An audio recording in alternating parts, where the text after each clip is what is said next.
Cybertron पर एक ऐसा वक्त था जब ऑप्टिमस और मेगाट्रॉन दोनों जिगरी दोस्त थे। याद है मैंने बताया था कि ऑप्टिमस शुरू से ही प्राइम नहीं था। वैसे उसका नाम भी ऑप्टिमस नहीं था, वो एक क्लर्क था, आयाकॉन हॉल में दस्तावेज संभालने वाला। उसका नाम था ओरायन पैक्स। लेकिन साइबरट्रॉन के इतिहास के बारे में जानने के बाद वो ऊंचे स्तरों पर फैले भ्रष्टाचार और भेदभाव को लेकर बहुत फिक्रमंद हो गया था। ओरायन पैक्स के दिमाग पर एक ग्लैडिएटर के शब्दों और विचारों ने गहरी छाप छोड़ी थी। वो ग्लैडिएटर जिसने गुजरे 13 प्राइम्स में से एक पर अपना नाम रखा था मेगाट्रोनस। मेगाट्रोनस ने साइबरट्रॉन के नेताओं के खिलाफ आवाज उठाई और हर साइबरट्रोनियन को समान हक देने की मांग की। बड़ी तेजी से उस क्रांतिकारी ग्लैडिएटर के साथी बनते गए, जिसमें साउंड वेव भी शामिल था। ओरायन भी मेगाट्रोनस का साथ देने लगा और उसे अपना गुरु मानने लगा। मेगाट्रोनस को महसूस हुआ कि राजनीति के लिए उसका नाम ठीक नहीं है, इसलिए उसे छोटा कर दिया।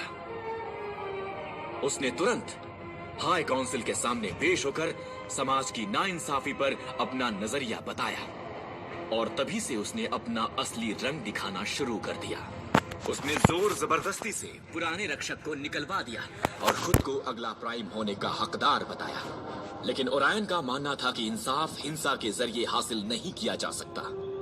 ओरायन की बातें सुनकर काउंसिल की आंखों पर बड़ा पर्दा उठ गया। खुशहाली के जमाने के खत्म होने के बाद पहली बार कोई ऐसा मिला जो प्राइम बनने के लायक था। लेकिन उस सम्मान को सिर्फ वही हासिल कर सकता है जो मैट्रिक्स ऑफ लीडरशिप को खुद में समा सके। उसका ख्वाब टूट गया। मेगाट्रॉन ने बेदर्दी से ओरायन और काउंसिल के साथ नाता तोड़ दिया और उन सब के खिलाफ जंग छेड़ दी जो उसके खिलाफ गया। उसने अपने साथियों की एक फौज बनाई जिसका नाम रखा डिसेप्टिकॉन। उसने मैट्रिक्स को किसी भी हाल में हासिल करने की कसम खाई। वो जंग साइबरट्रॉन को खा गई और उसका जहर उसके कोर तक फैल गया।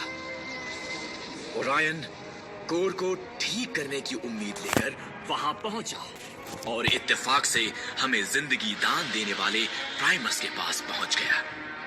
बीमार प्राइमस ने ओरायन की बड़प्पन और समझदारी को भांप लिया और उसे मैट्रिक्स देकर इज्जत बख्शी।